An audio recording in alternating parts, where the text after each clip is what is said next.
फलसार भक्षितम् उमासुतं शोकविनाशकारणम्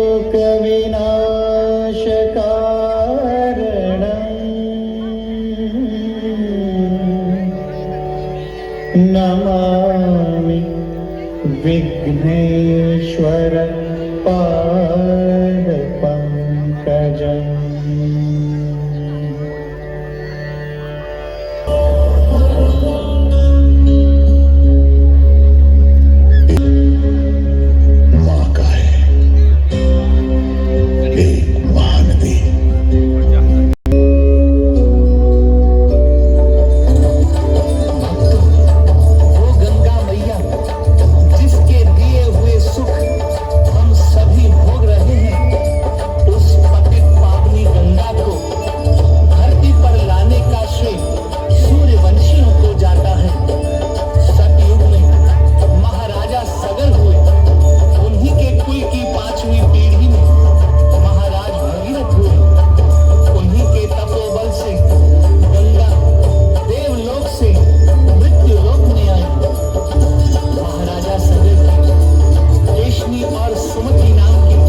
महाराज सगर को जब ये सूचना मिली कि यज्ञ का घोड़ा चोरी हो गया है,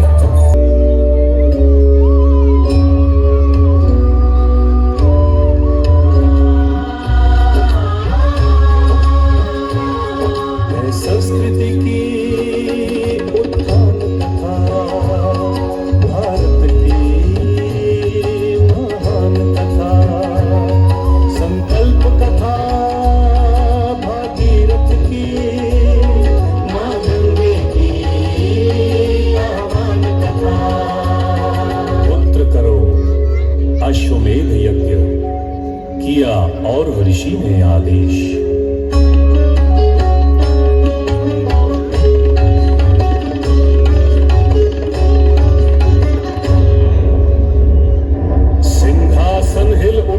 इंद्र का जब मिला उन्हें संदेश, इंद्र की नादान कथा, सगर पुत्रों की बलिदान कथा। स्वआश्रम में ऋषि कपिल बैठे थे ध्यान में लीन, तभी इंद्र ने छल कपट युक्त चाल चली अति ही। 60,000 सगर पुत्रों को हुआ गलत अनुमान, सोचा मुनिवर ने अपनी शक्ति दिखलाई, अश्व की रक्षा हेतु अब करनी पड़ेगी लड़ाई। ऋषि कपिल ने उन्हें भस्म कर दिया प्राण का दंड,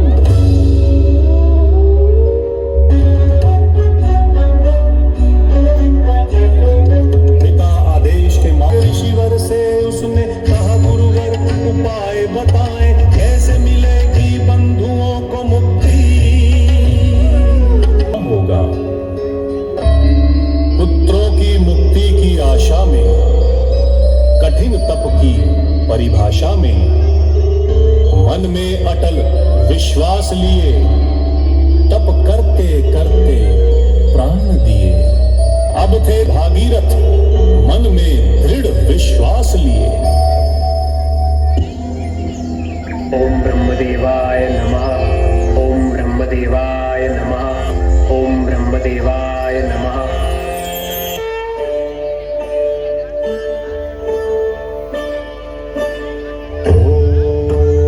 आवाहयामि गंगे गंगे गंगे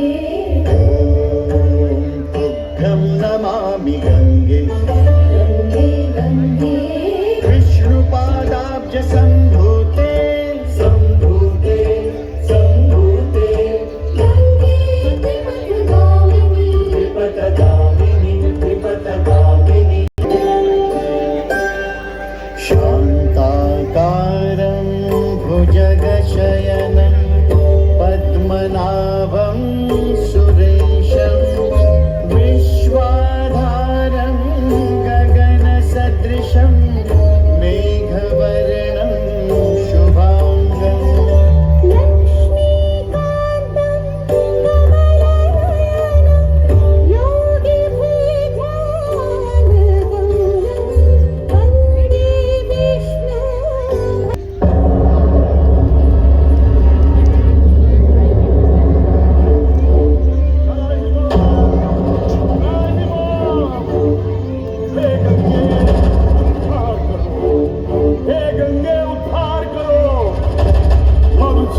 पूर्वज पथ देखे मन विनय को तुम स्वीकार करो। हे गंगे उद्धार करो।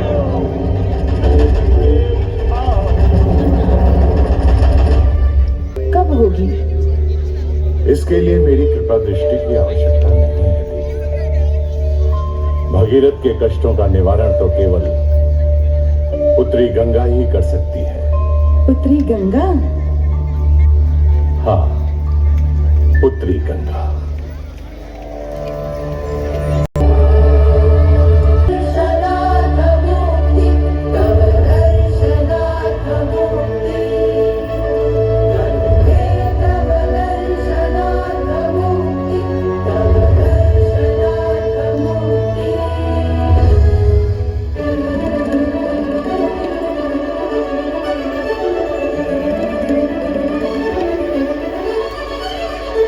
सारे ब्रह्मांड को तहस नहस कर देगा। सारी सृष्टि में हाहाकार मच जाएगा। सभी प्राणी त्राही त्राही करने लगेंगे। सर्वत्र जल प्रलय का तांडव हो जाएगा। महाविनाश हो जाएगा प्रभु, महाविनाश। आप सत्य कह रही हैं देवी। गंगा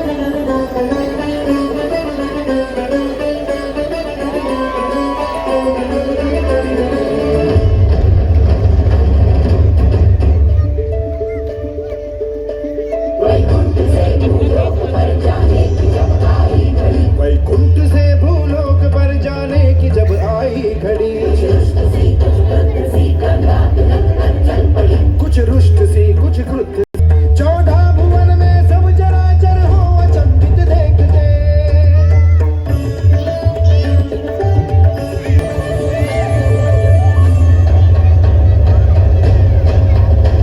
सुनते ही श्री हरि विष्णु के आदेश रूपी ये वचन की प्रचंड वेग संभालिए गंगा चली करने गमन।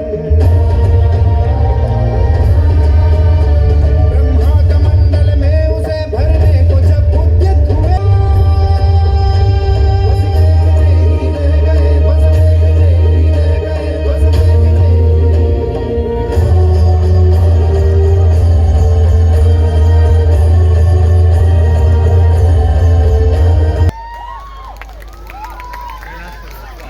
महादेव महादेव के गंगा का वेग पड़ेगा भारी, हारेगी कैसे धरती बेचारी। आए गंगा सहज गति से धर। ओम नमः वेगवती गंगा का स्वर सुनकर बोल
इससे पहले मेरे पूर्वजों ने भी बहुत तप किया, किंतु तुमने मेरे आग्रह को स्वीकार किया। तुम्हारे आगमन से ये भगीरथ धन्य हुआ पुत्री, धन्य हुआ। आज से सब तुम्हें भागीरथी के नाम से जानेंगे। आओ, आओ, मेरे जिन शापित पूर्वजों का उद्धार करने हेतु तुम्हारा आगमन हुआ है, उस कार्य हेतु प्रस्थान करें। आओ।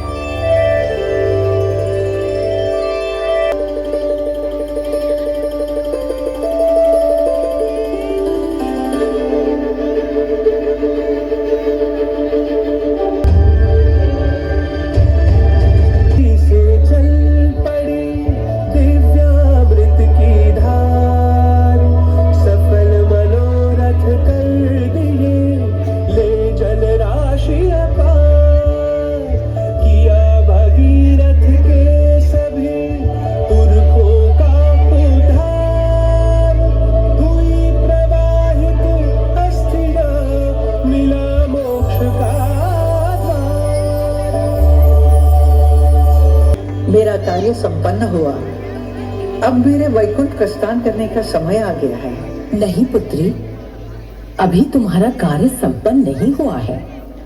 एक भगीरथ ऐसा था। वचन देते हैं कि आपकी निर्मलता एवं सुंदरता को यथावत बनाए रखेंगे।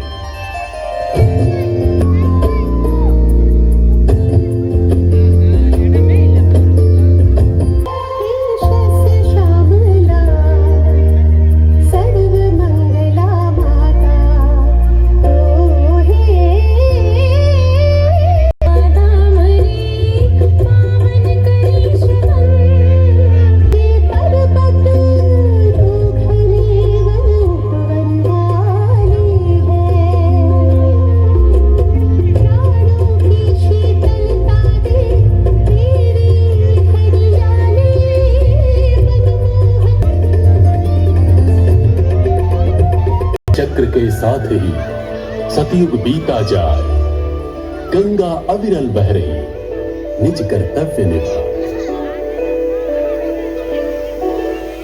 गंगा के इस भारतवर्ष में अवतरित होने का ऐतिहासिक कारण है।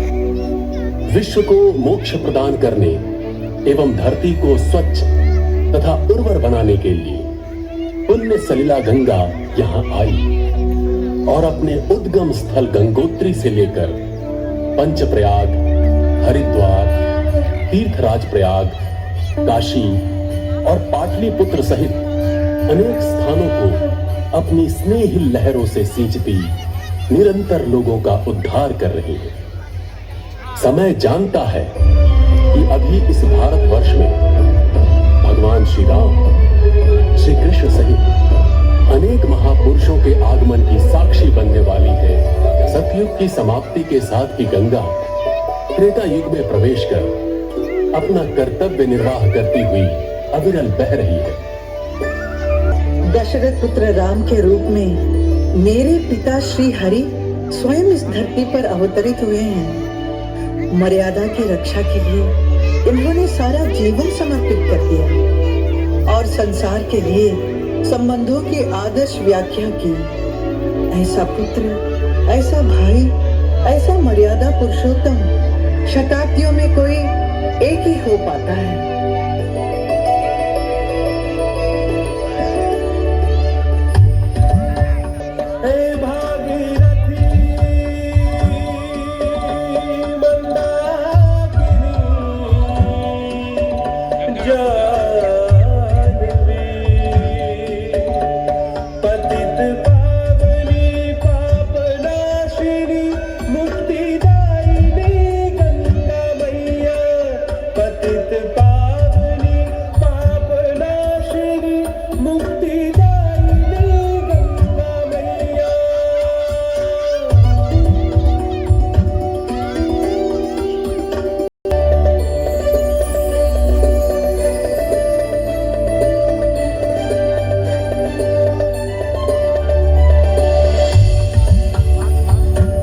हे प्रभु, इस पृथ्वी पर आपके दर्शन करके मैं कृतार्थ हो गई। ऐसा लग रहा है मानो मैं वैकुंठ में ही हूँ। भूलोक में आपका अभिनंदन। निवेदन है। गंगे, मैं भी तुम्हें यहाँ देखकर अत्यंत प्रसन्न हूं। मानव कल्याण के लिए तुम्हारा ये त्याग महान है। तुम्हारी निर्मल धारा जहां जहां जाएगी, वो स्थान स्वयं ही तीर्थ स्वरूप हो जाएगा।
महाभारत के युद्ध की भूमिका बन गई। भारत बचा हुआ है। होनी अपना खेल खेल रही थी। इसी बीच एक दिन कृष्ण आएगा।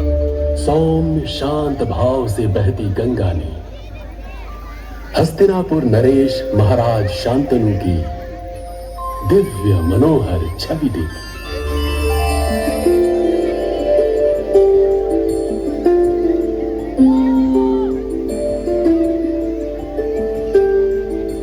अच्छा, विश्व पितामह।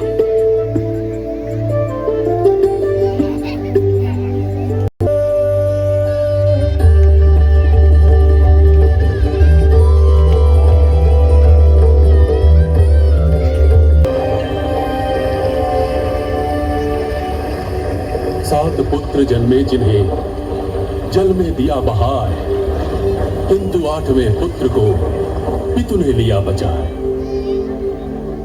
ठहरिए देख, मातृत्व को कलंकित करने वाला यह पाप आप 7 बार कर चुकी है। अब तक मैं वचनबद्ध था, किंतु अब 8वीं बार यह पाप आपको। नहीं है महाराज, मैं भला मातृत्व को कलंकित कैसे कर सकती हूँ? मैंने 8 वसुओं को शाप से मुक्त कराने का वचन दिया था, जो मैंने निभाया, किंतु आप आपने अपना दिया हुआ वचन तोड़ दिया।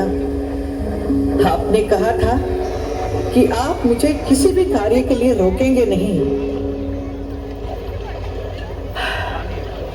अब मुझे जाना होगा। मैं आपके पुत्र देवव्रत को भी साथ ले जा रही हूँ। इसे किशोरावस्था में आपको सौंप देगी। तामा के नाम से प्रसिद्ध हुए। इसी समय दूसरी ओर द्वापर युग की अत्यंत महान घटना घटी।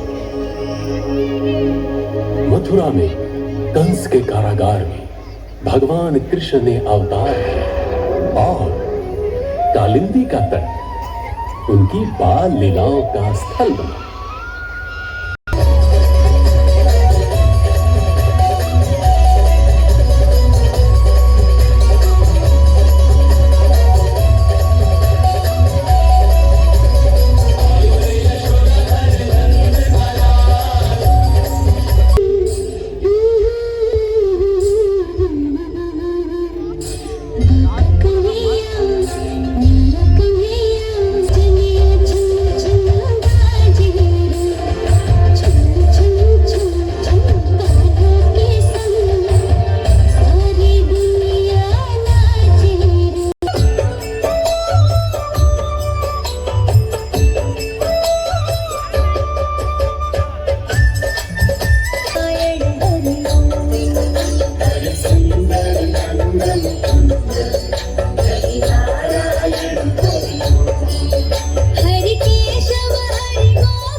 जो है अलबेला मदनैनो वाला, जिसकी दीवाने ब्रिज की है बाला, वो किसना है धुन में जागी न सोही, प्यार में डूबी प्यार में खोई, प्यार की धुन में जागी न सोही। दुनिया के है वो अनजानी, सब कहते हैं प्रेम दीवानी, किसना से मिलती है भूल गए वो जोगन। गीता का ज्ञान दिया। कर्मण्येवाधिकारस्ते मा फलेषु कदाचन, मा कर्मफल हेतुर्भुः मा ते संगोत्स्व कर्मणि। महाभारत के युद्ध में धर्म की स्थापना तो हुई, किंतु इस महासंग्राम में इतना रक्तपात हुआ जिसे देखकर धरती कांप उठी।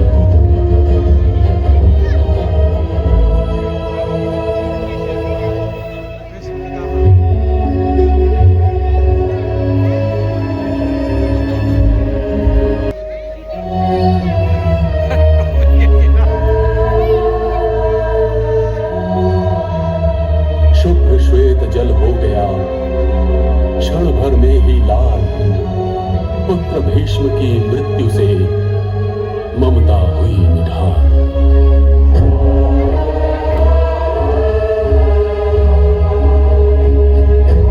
देश गंगा अब कलिकाल में करने लगी प्रवेश।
मध्यकाल में प्रवेश कर रहे थे। इसी समय इस भूभाग पर विदेशी आक्रमणों का दौर शुरू हो गया। 8वीं सदी से लेकर 12वीं सदी के बीच तुर्क, खिलजी, लोधी एवं मुगल वंश के शासक यहाँ आए। मुगल बादशाह अकबर गंगा की महत्ता से इस कदर प्रभावित थे कि वो हमेशा गंगा जल का ही सेवन किया करते थे। इसी समय भक्ति काल का प्रारंभ हो चुका था, जिसमें गुरु नानक, कबीरदास, तुलसीदास और मीराबाई समेत अनेक संतों महापुरुषों ने लोगों को भक्ति मार्ग की ओर मोड़ा। मुगल काल में ही अंग्रेजों का आगमन भी हो चुका था और अंग्रेज अपनी कूटनीतियों से पूरे भारत को जाति और धर्म के नाम पर बांटकर अपनी सत्ता स्थापित करने का षड्यंत्र कर रहे थे। वहीं दूसरी ओर यहाँ अनेक अंग्रेजों का विरोध कर रहे थे, जिसके परिणाम स्वरूप 1857 की क्रांति की नींव पड़ी। मेरठ छावनी से मंगल पांडे के द्वारा शुरू किया गया स्वतंत्रता का ये आंदोलन 15 अगस्त 1947 को आजाद भारत की पहली सुबह लेकर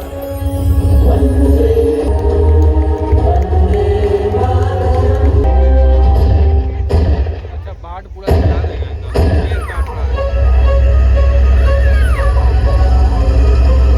दिखा रहा है? पेड़ काट रहा, पेड़ काट के पूरा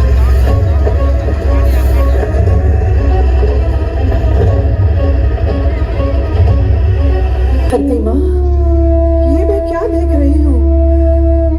मनुष्यों के मन में बसी स्वार्थ जनित आकांक्षाओं ने तो आपको उजाड़ कर रख दिया। अत्यंत लज्जित हो पुत्री गंगे। तुम्हारी पावन निर्मल धारा को प्रदूषित देखकर समझ नहीं पा रही हूँ कि किन शब्दों में तुमसे क्षमा मांगूं।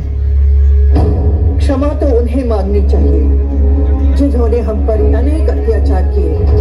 क्षमा तो उन्हें मांगनी चाहिए जिनके स्वार्थ की भूख सब कुछ उजाड़ कर भी नहीं मिटी। क्षमा तो उन्हें मांगनी चाहिए जो सब कुछ जानकर भी चुप्पी साधे बैठे रहे।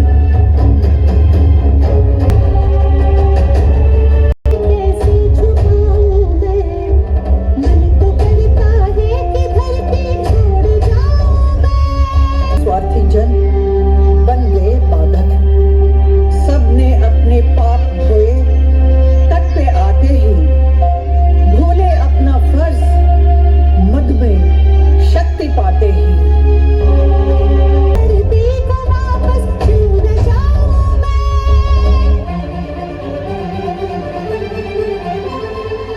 हे माँ गंगे, हे माता, ऐसे हमें छोड़कर मत जाइए। मत जाइए माँ, मत जाइए। हमें अपने बच्चों की भूल क्षमा कर दे मैया, भूल क्षमा कर दे। तेरा सिर पे माँ प्रेम सहित धर दे। हे गंगा माता।